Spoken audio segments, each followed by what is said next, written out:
All right. Thank you all again for joining. My name is Kim Travis. I'm the engagement coordinator for the Affordable Rental Housing Division, helping to facilitate the partner call meetings. We're glad to have you. We'll just jump right in.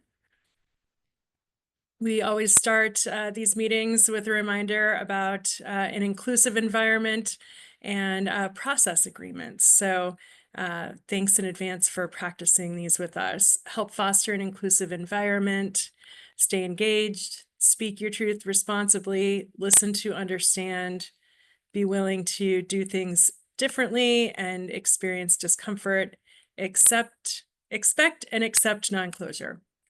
So with that said, we'll launch into our key topics for today.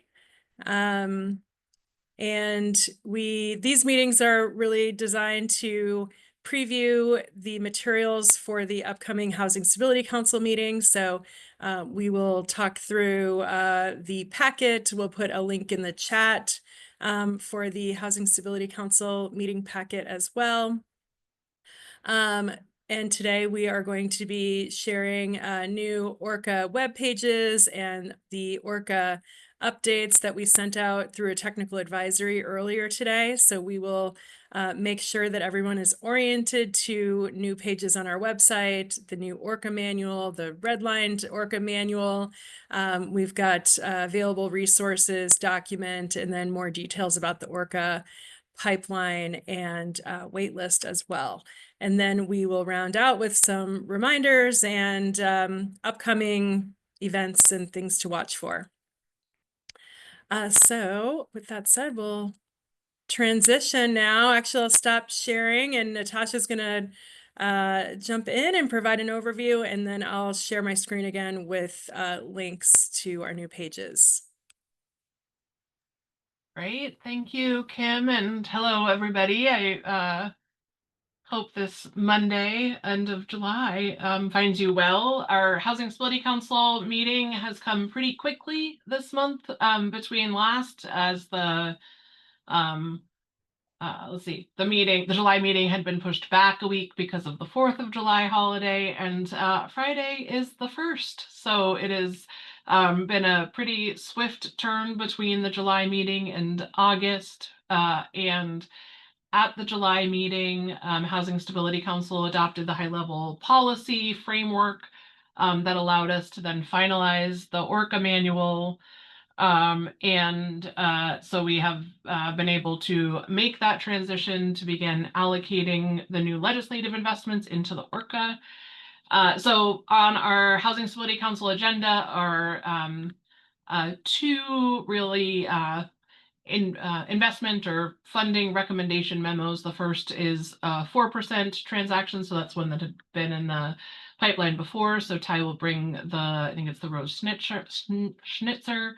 And then Amy will bring forward, this is what I would call the first cohort of projects that will be brought to Housing Stability Council as a recommendation for funding with our new legislative investment. And so I think then we also have the ORCA monthly update, which connects a little bit more of that, the kind of the status of a bunch of the different pieces of funds and projects and pipelines that are reflected in the ORCA overall. And effectively, as we have a pipeline of projects that have been reviewed already, are on the wait list, the effort at this point as we are adding legislative investments, so LIFT resources and PSH resources into the ORCA, are that we're effectively titrating down that wait list, so matching the resources that we've received to those on the wait list, finding the ones that are our first position for those, and then we'll go kind of work our way down.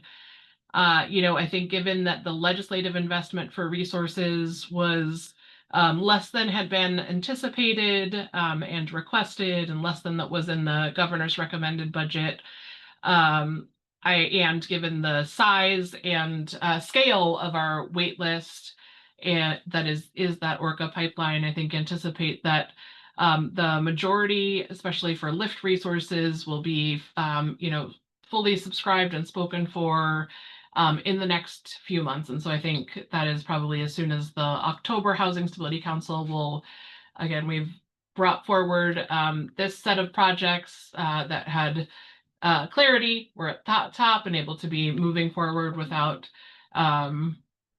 with certainty around those. We'll bring those in August. We have others that are being explored for September, and we'll continue that down the list. And so I guess maybe, Kim, with that, I might just ask you to share the Orca web pages. We have kind of updated, refreshed our materials, including the Orca manual, and I think have a training later on in the month to be able to walk through exactly what all of those are. But and so Kim is showing you from the Orca webpage where you can find the current Orca manual. If you are wanting to do a cross comparison between the two, you can be looking at the red line document.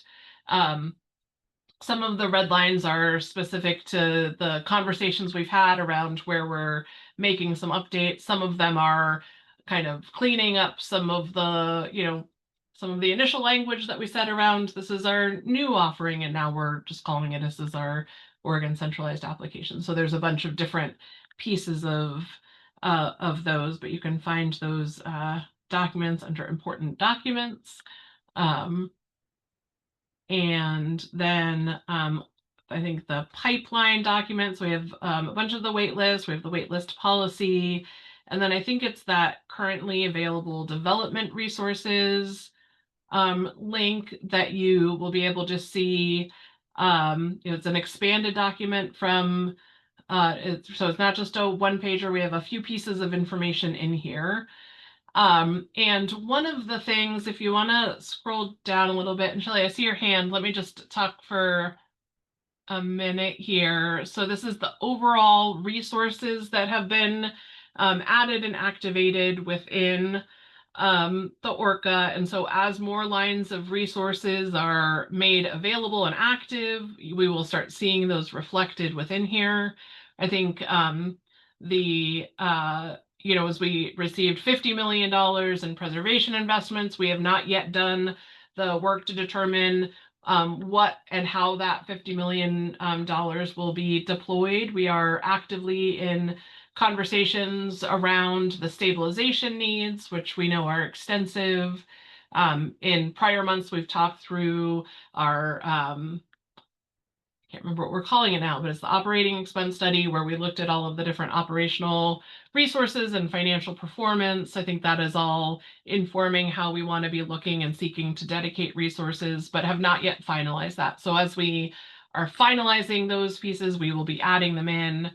I think looking down capacity building grants, as it kind of indicates in the I think in the notes at the bottom, but we anticipate the capacity grants will be activated and those resources added in September of this year. So for those of you who are waiting to be able to submit those applications, September is when we are planning to have those available.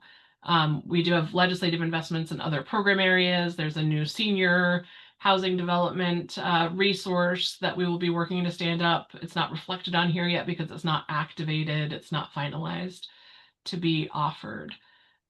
Shelley, given your hand is up, I'm just going to pause and hear your question. Yeah, that's good that this chart is up because I noticed in the packet, the projects that are going forward for the lift, some of them are also looking at PAB and it looks like it totals 77 million. Is that part of the 2025 621 million, or is that going to be coming out of the 378 million for 26?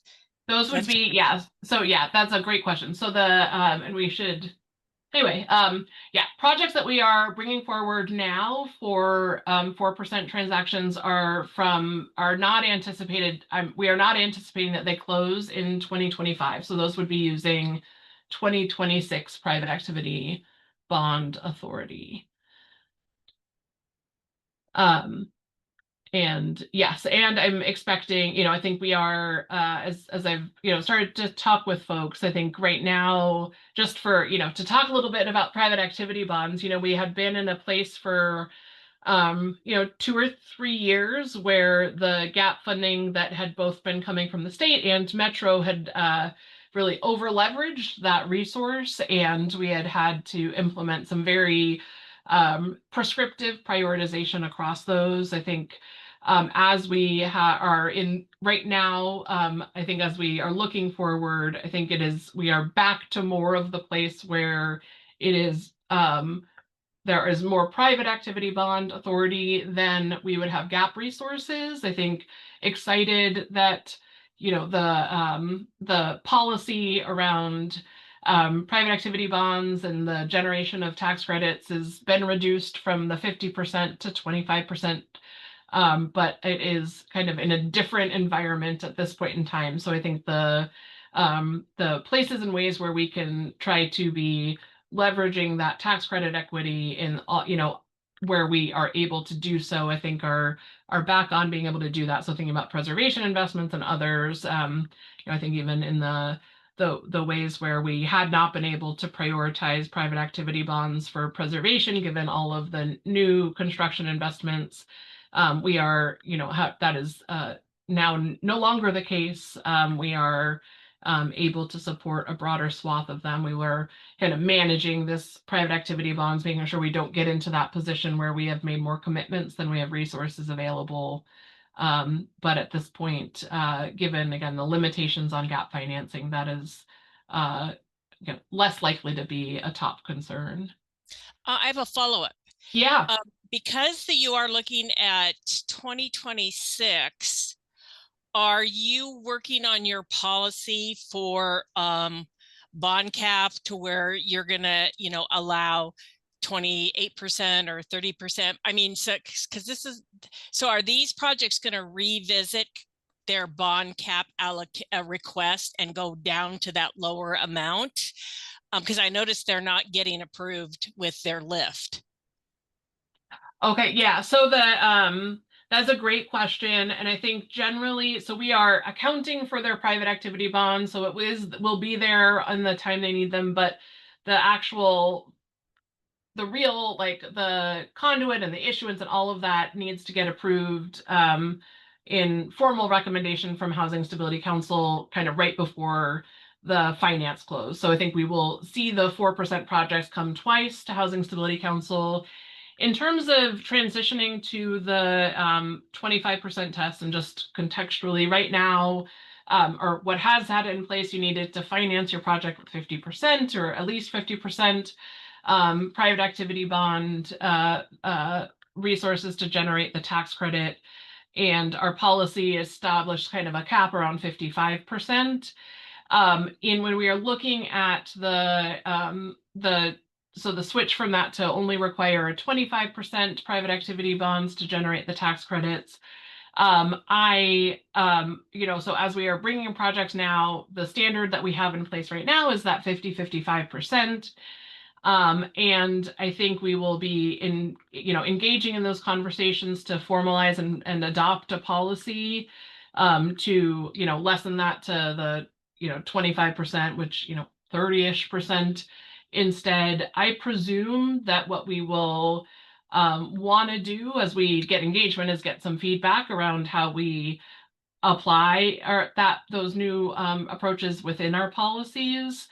And that those that are already moved forward should be able to continue with, where that would do harm to the project to reduce the issuance. Maybe there's some choice about what needs to be, but I think we haven't had those active conversations. I think we are actively working on figuring out the cadence for bringing those conversations forward and making those updates. I'm expecting that we do so pretty swiftly in the next couple months. And we are also kind of actively talking with and working with other states to understand how they are translating them into their projects. So I think to be determined, but I don't, in as much as the, policies that are in place at the time when the projects are getting their finance recommendations endorsed, I think we are wanting to be, balancing, retaining that as well as giving flexibility where it might do a project some benefit if they didn't have to use all of that bond issuance. And I think probably need some voice of those that use it to understand what might be best preferable. Let's see. And now I see Mariana's hand. Thanks, Natasha. I think then the obvious next question is in regards to your recycled bond program. Will that go hand in hand with as the bond test lowers?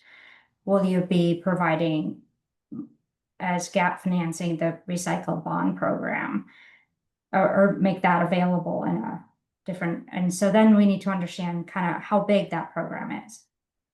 Yeah, so we do, we have had projects use recycled private activity bonds. And for context for folks, recycled bond, private activity bond is really using the private activity bond authority associated with short-term use of those bonds. So as they are repaid, we can essentially have those resources reloaned with the benefit of that lower interest rate reduction. It doesn't generate a tax credit, but it does give you a lower interest rate loan.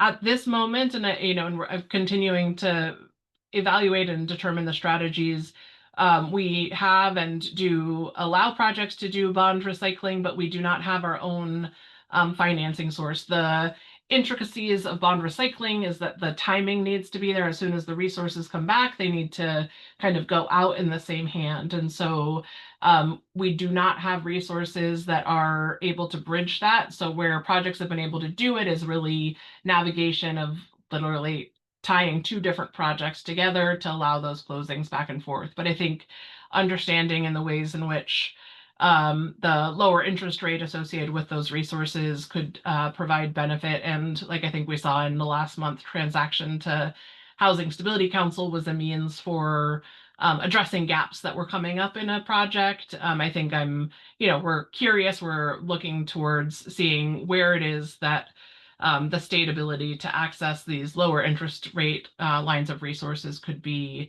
more broadly available to be able to provide benefit to projects. But I don't know. And I think part of the analysis that I am hoping to be able to get deeper understanding as we finalize those transitions of policies is also to understand when we are lessening the amount of private activity bonds on individual transactions by virtue of that change in that to the 25% test, if there will actually be much lesser that is used as short term. And that might mean that there needs to be greater kind of pooling of all of that to be able to have impact. So I think tracking those and as as you are having anyway, I think it will be helpful as we're having the conversations with both developers, but I presume also investors and lenders around the impacts of that change in the bond test, where the best benefit is, and if it is really a reduction to a low interest loan that's being used for construction, and how do we ensure that you have sufficient still construction resources while still ensuring that we can spread the private activity bonds as far as we can for impact. So it sounds like Oregon Housing doesn't have the resources to keep the bonds outstanding from one transaction to another for the recycled bonds. We do, we do not have a as other states capitalized program at this point. Okay, thank you. I just wanted to identify that. Yeah. Thanks. All right, thanks for that. We do have a couple questions in the chat. Travis asked, when you were talking about resources, expended, through October, is that for LIFT only, or does the October estimate include LIFT and LIHTC too? I think it includes both. So we had, and maybe this is a good transition if you want to scroll down, Kim, on the web page that you're showing. So if you look at I guess what is that, pages 3 and 4 of the document, what you'll see is that we have the wait list and have built out more maybe more complicated, but also aspiring to be clearer demarcations of how that wait list is essentially prioritized. And so I think we have relatively generically shown them as, 1 through 10 and 1 through 20 or whatever it might be. I think as we, look at that, that wait list, what we also have as layers within that document or in that one list is what is the region. So you could be 5th on the list, but 1st in your region. So we have 3 columns of identifiers there. So there's the, all of the projects that are on the gap only wait list are marked geo and then followed by a number. And then there are 4 new regions that are now incorporated into the ORCA. And so these are now cast out with the name, the first initial of the region and the number. And so M is the 3 metro counties. U are the urban areas that are not in those 3 metro counties. S is for suburbs and small cities. And then R is for rural. And so those are the 4 regions. So you see that there are numbers within there. And then CSO is the organizations that are identified as culturally specific organizations. And then towards the right, you'll see what resources they are seeking to receive. And so the majority are looking for lift resources. Some of these projects are also eligible for preservation projects, which are not eligible for lift, or are, have dedicated populations for seniors, where, as I mentioned, we have new legislative investment. So there will be program funds eventually available, launched in ORCA for seniors. Projects that have experience and capacity using our state home resources, where there is a resource availability there, as well as for permanent supportive housing, where we have Article 11Q bonds specific to funding projects with PSH units in those. And then on the second page then is the pipeline list of those that are tax credit. Functionally these could be combined into one, and the tax credit would just start with TC.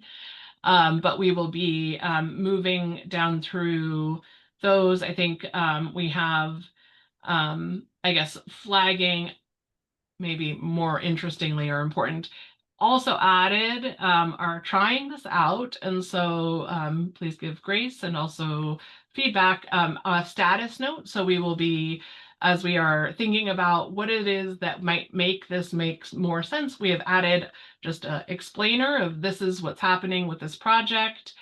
And so there were our 3 projects here that you're seeing on the tax credit waitlist, where these were the large gap only requests. For each of these 3 projects, the resources attributed to be funding lift with tax credit, lift as gap only, were insufficient to fully finance them. So those projects are currently going, having conversations with us, digging in to identify, are they going to take the policy adoption that from all, our Housing Stability Council and other engagements to allow them to retain their position and move over to use tax credits, or are they wanting to provide us a justification for remaining as a gap only project, even with the level of investment not feasible to support the whole project at this point in time.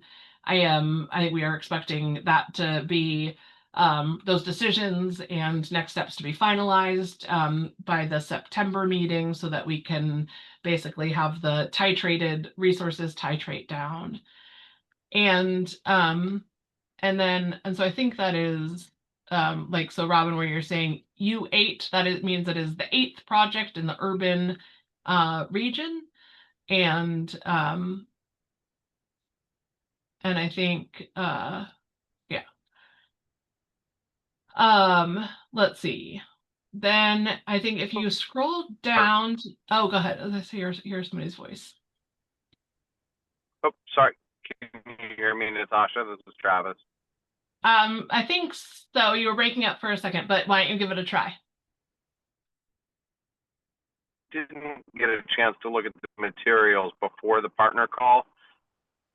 The comments, it sounds like the amount of lift that is committed to lift plus LIHTC projects is in the materials, so I can look there to understand how that resource is allocated. Yes, Yeah, absolutely. And I think then, Kim, if you scroll down to the last page, I think, in all of the ways we're trying to make this all, easy communicate anyway. This is a kind of my attempt to be able to show the waterfall of the resources. So we had received $450 million in legislative investment. Of that, about 110 million is being held to do kind of dedicated uses. Some of that is to reconcile some of the reconcile some different program uses. Some of it is 9%. I guess that's a reconciliation where we had identified and worked to incorporate the ability to add up to $3 million of lift resources along with 9% credits, or gap financing along with 9% credits. Another helpful federal policy revision was increasing the amount of 9% credits that we are able to invest or that are allocated to the states. And so we are holding back resources to continue with that resource pairing and also to scale it to where the 9% resources will now be. There's a House Bill 3149 that has the OHCS prioritize $25 million in Article 11Q bonds for modular housing development. So the rollout of that will be TBD, pending some of the work group efforts that are, I think it's actually Noah, our partner, will be spearheading around that. To be able to figure out where those investments go. So I think so we're holding back that 110. As those resource, timelines kind of move forward, and if there's if they don't get used there, we'll put them back into general production to be able to fund projects from the wait list. So what that gives us then is 339 million that goes to be offered right now in the ORCA. Of that, 20% is taken to the side to fund culturally specific organizations. CSO projects will be first funded from their region if that's where they're able to get funded from. And if they can't get funded through their region, they would then get funded through the CSO set aside. So that leaves 271 million to waterfall into the regions. And then within the regions, we have given preference to those resources for gap only versus tax credits, more priority or more focus on the tax credit leverage in urban communities where there are larger projects and economy of scale, stronger pricing, all of those pieces to it.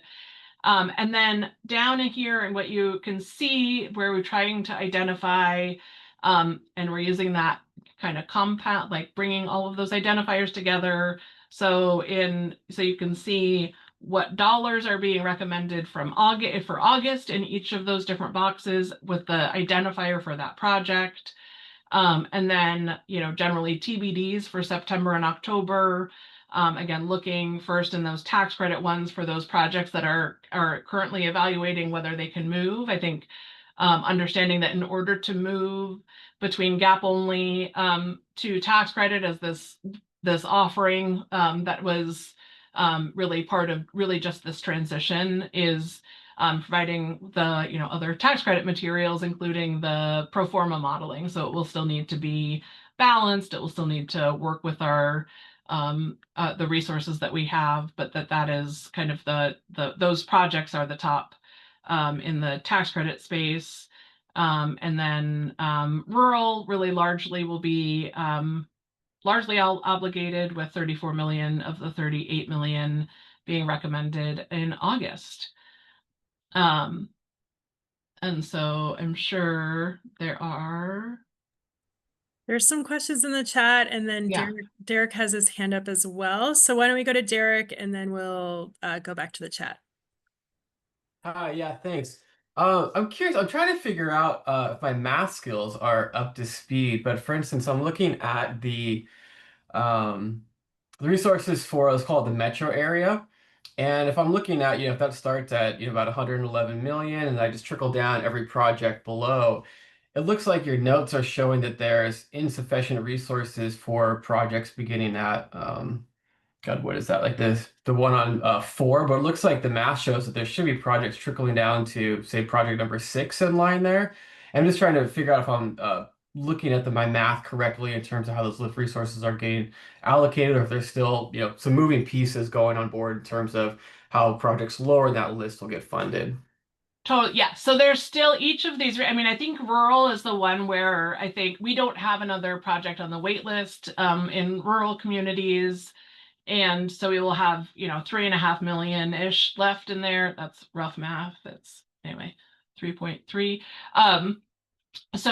But yeah, the rest of the regions, we are not fully obligating each of the categories in August, but so I think there's some iteration. So as we fund these, this first, month in August, it doesn't prevent any of the projects that are kind of next in line, or in the case of these tax credit maneuvers, from either going forward or not. And so then as we get finality around next steps for some of the projects, there's some, the team and all of you did really important work to do this refresh of the resources needed for the projects. Are they still balanced? Is everything still the same project? Is it moving forward?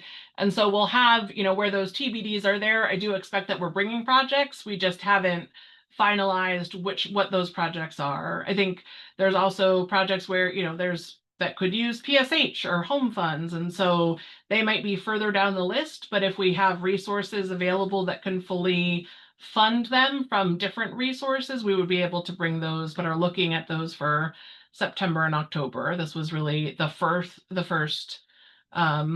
cohort of recommendations. And so I think we're bringing August, I imagine September and October, and there will still probably be resources that aren't fully subscribed, but I think the bulk of the lift resources are likely to, just given how large the pipeline that is in the queue on the wait list is. Got it. Thank you. That makes sense. Great. Let's see. Question in the chat about expected timeline for preservation funds. Decision on distribution of preservation funds between capital and PSI investments. Yeah, that is a really great question. I am hopeful that let's see, it's already August, so I think September, October, we should be at least, stabilization under, like, that is the, projects are financially in distress and or crisis. I think there's a lot of projects across our portfolio that are in that situation. And so expediency is key. Identifying what resources we are going to put to it is a near-term step. I think, again, we had requested and anticipated, 3 times the amount of resources that we received for preservation investments. So we received $50 million. The need is far more than that, but we will be bringing forward, starting to introduce some recommendations, both to Housing Stability Council as well as our, engagement with stakeholders. There's some active groups engaged that have been kind of putting really putting heads and together around it. So we've kind of brought that, so much wonderful, really important feedback together, and are kind of have a strong start to a framework and a strategy around that, but we'll continue to do that. And I'm hopeful that as soon as September, but hopefully if no later than October, we'll have some finality to that. I think, in the systems or the conversations around preservation investment, one of the things that we are also charged with doing is putting together a report of some sort around the ability for us to use Article 11Q bonds to support preservation. And I think that signals in some ways an aspiration to go back in 2026 short session for another investment request, but we don't know what that could be. And so I think for all of these projects and the questions around, okay, well, if I'm further down the list, when will I get resources? I think this is where the real the incredible power of Orca in terms of having a wait list that can very clearly show that if we had resources, we can put resources into community, swiftly into projects. I think will really prove useful to this, to be able to show that.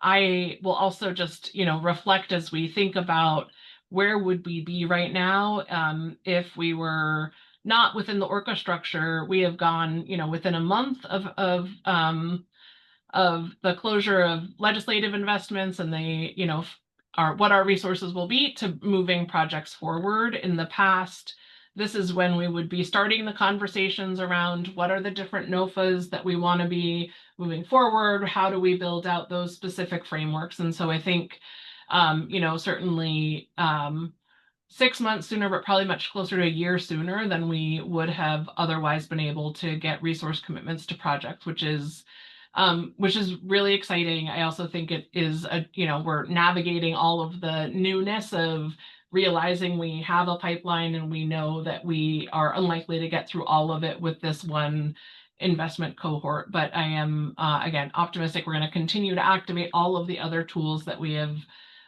received and have authority to stand up and see how much further we can dig into there without even legislative action. So I'm, additional legislative action. So I'm pretty excited about that. Couple more questions in the chat. How do the changes in the Orca manual impact projects that are currently in the Orca? So, projects that are moving forward. So if you have a funding recommendation and you're moving forward, I think you generally are going to continue to move forward. Those projects that we are bringing forward now under the new manual and updates, we've done some transition of those. And so I think for the most part, it will be relatively a light lift to be able to make that conversion. But so I don't know that it's fundamentally, it shouldn't change the environment terribly much. I don't know, Roberto, if you have other thoughts about that. I realize you have your camera on, so you must want to talk. No, I'm there with you, meaning that I think the updates that were approved by council, I mean, we're applying them, we're using them to see and review in these applications that we can move forward. Apart from those updates that we've been sharing, I mean, the rest of the Orca applies to to any of the projects that we have. So I don't see a major deviation really, other than, again, some of those updates that we've been talking about here will be applying those.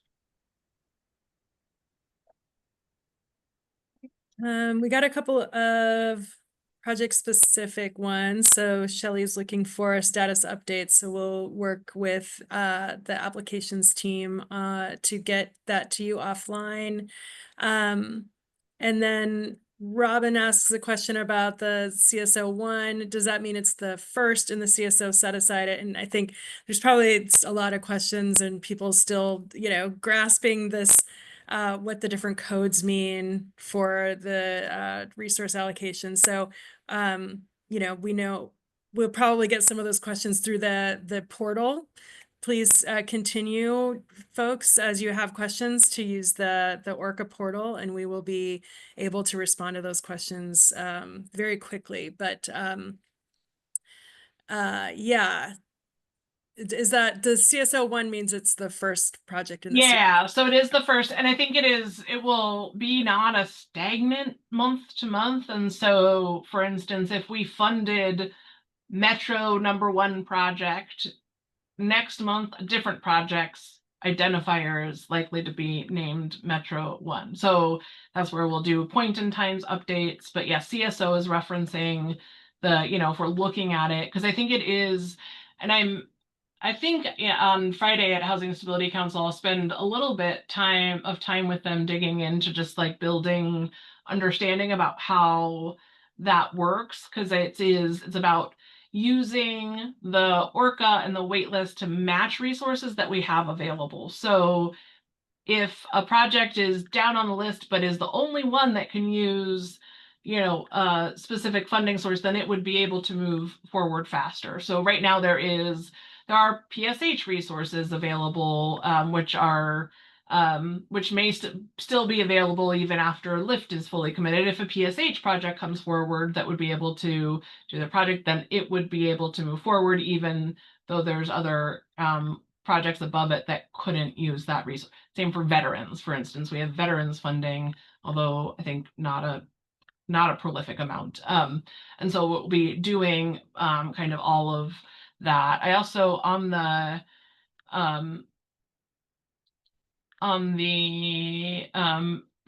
saw a question, I think from Matt, on the like the definition of urban and rural, and we have another document on our that website that is the set asides. So maybe you can show that one, Kim. This had been information largely previously embedded in the ORCA, so you'll see that it was redlined out and it was moved into I think if you go to the pipeline tab on the link on the left, and if you scroll down, there is that funding set asides. And so in this document, we have pulled together, these are all of the resources, and this is how they are allocated out. Again, I mean, that one visual of the LIFT resources, but each of them have some different nuances to them when we're thinking about when we are adding. And again, as we are adding new programs, or activating new programs, we would be able to reflect them in here. And so in here, incorporated into a bunch of those narratives, as well as I think the last page is really just here's the geographic set asides, and you can link to things, is how those regions are defined. And so I know we've done a bunch of engagement over the last few months about the regions and how do we define rural. And it is census tract based on the density and a bunch of different factors. And so you can see some of the answers there. If you have other questions, I'm sure the team can help follow back on those. That was our, I think as we had previously, just, the 3 metro counties in Portland, and then Eastern and Western, found that when we removed from the kind of what we would call rural, effectively small cities, that there were some, I want to say 14% of the population in rural communities, and only 2% of the investment. So this is an intentional response to make sure that there's investment in very rural communities.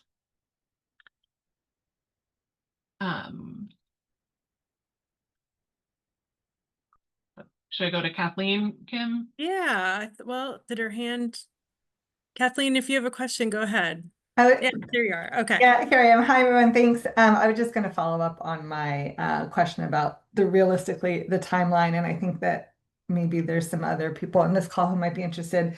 Helpful chart, but I guess like the thing that I'm struggling with is new projects coming in. Like, is there even an expectation that they could get resources in 26 or 27? Or like when I'm thinking about acquisition loans and pre-development loans to hold land and or buildings for preservation, I just see this huge wait list, and I don't really have a sense in your graphics how they fall into it in terms of, best case scenario when timelines for or when resources might actually be available. And so I wondered if you guys had done any stress testing on the wait list around that like how quickly the volume that is currently on the wait list will just eat up any available resources. And knowing that you don't have a crystal ball that every single one of them will go through it, I'm honestly just thinking about, loan extensions and things like that our lenders are asking us in terms of how do we get through the pipeline? Yeah, I think I think about it all the time. I think functionally if you're a project that is only able to use lift. Those are legislatively allocated. We had hoped to get more than 700 million. We got 450 million. I don't know, I don't know that there is, I can't have a crystal ball, I guess, on that in terms of will the legislature make what size of commitments in a future biennia. We are in short session next year. The agency can't put bills forward to receive resources. And so I think it will be, something to see what the governor and the legislature chooses, and actually has the, financial bandwidth to be able to allocate towards housing. I think our recurring resources at this point, we have, 9% tax credit. So that will be an annual offering if that is something that fits the project needs. I think, pointing out that you are able to apply for 9% even if you're on the list. I think we, as I said, we have private activity bonds. There's space there. There's, resources that we have for permanent supportive housing. There are resources that we are receiving from legislative investment that will be looking at senior housing. There's some resources that we are, elderly and disabled loans and anyway, a bunch of those different things. So there's kind of some lending resources that could be available and fostered, like we're talking about the recycled bonds and others, but I think knowing gap subsidy needs, there isn't inherent predictability because we are really reliant on that legislative cycle. And, in terms of our own pre-development and land acquisition investments, we make those available as we have them repaid or recurred. And so that's another place to look. But I think it is a place generally of uncertainty. And also is, being on the wait list, that means that you're on the pipeline. So as soon as there are resources that can fit, we would be able to bring those to it. And so I think I understand and appreciate that that's some tension, right? How are we going to invest in getting on the list if we don't have certainty for when we're going to get off the list? But also, yeah, if you never are, then it won't, because it's not it's really trying to have this be a managed queue effectively.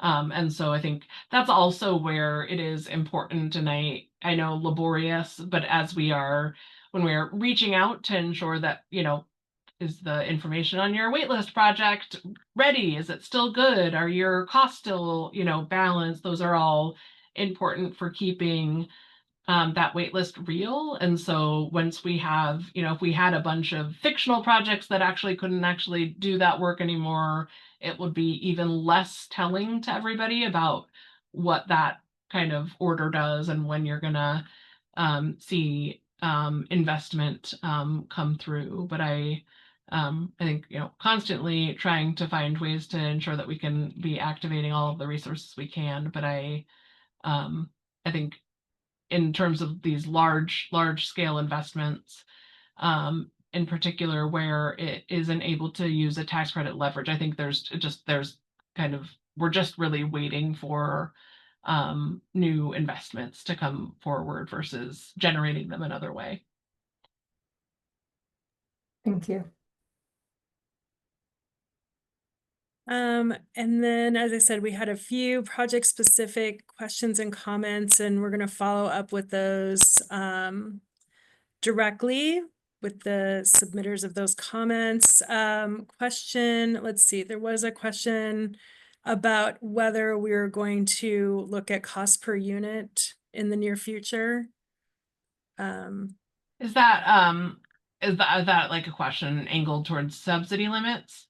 Natasha, it's Shelley. It was me. I was just looking at the packet, and it looks like the cost per unit just generally are starting to go up. So I'm just wondering if you're gonna, because I know the legislators sometimes ask this question, but if you're going to do some sort of analysis of what's all in that. How much are development costs per unit, acquisition costs, what are real hard construction costs per unit, rural versus urban? It would be kind of good to know where that's all falling up, because they really do seem like they're starting to go up.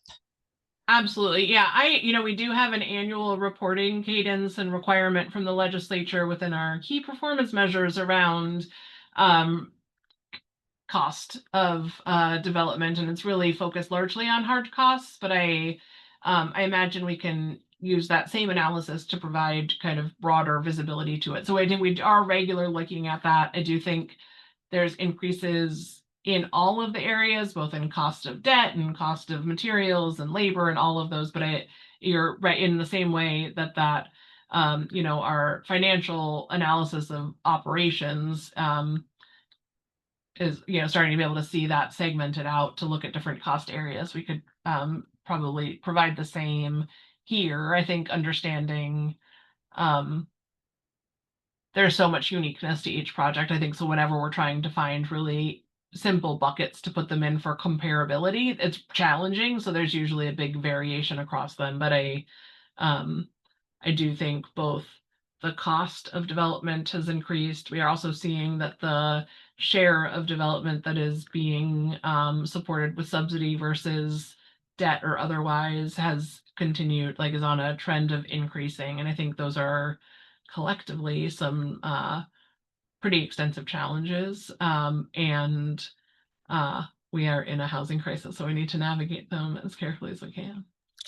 And I hate to monopolize this, but I had a question. I noticed Kate responded to somebody's question, Kate Allen, about a TA advisor. I did have 2 questions on my one email about possibly looking at recycled bonds, because on our big preservation deals, on our bond deals, we use all short-term financing, and we have one paying off in October.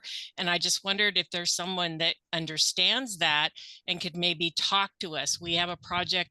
That's one of my questions, is the project that's in for impact assessment that I'm waiting to get comment on is a bond for HUD deal.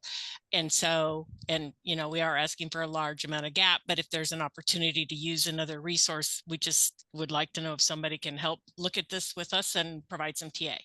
Absolutely. Yeah. And I think often bond counsel helps support that kind of tying those, weaving the legal strategy together. But I do think, I don't know, Roberto, if you have an instinct, if that's the production analyst, or the advisor team that you would want to have point on that or looped into the conversations with bond counsel. Oh, I see Kate as well.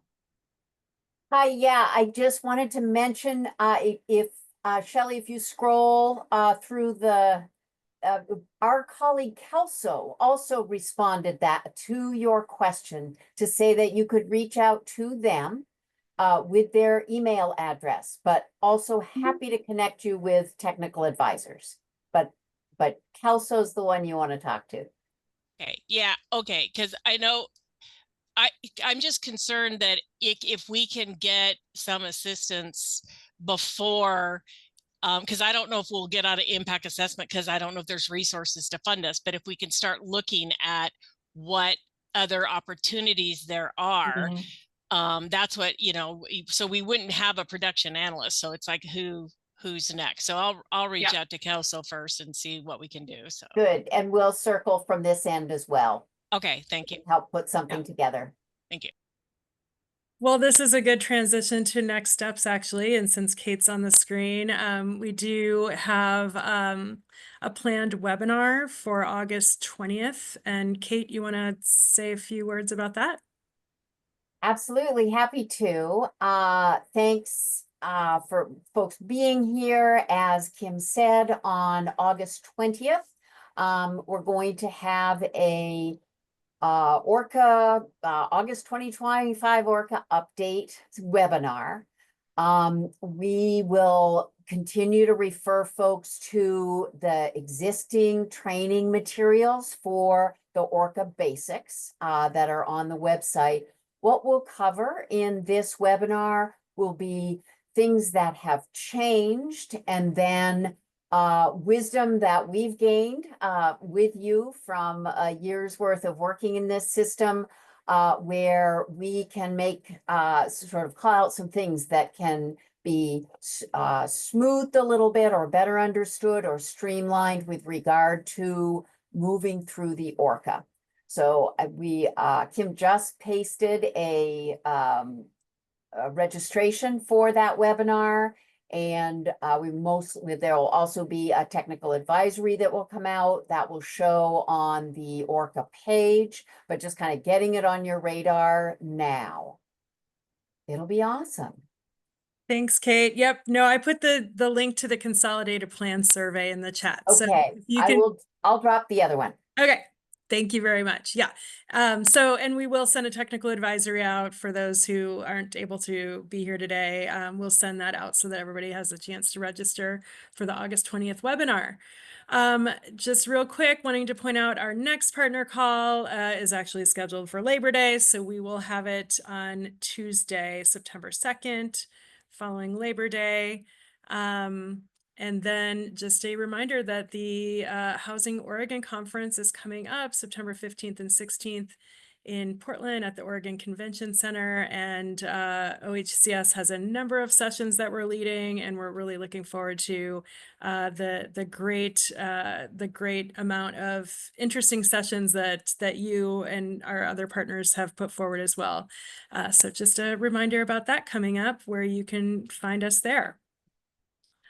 And I think with that, we'll wrap up. Natasha, if you have any closing remarks or anything that we forgot to share in the chat.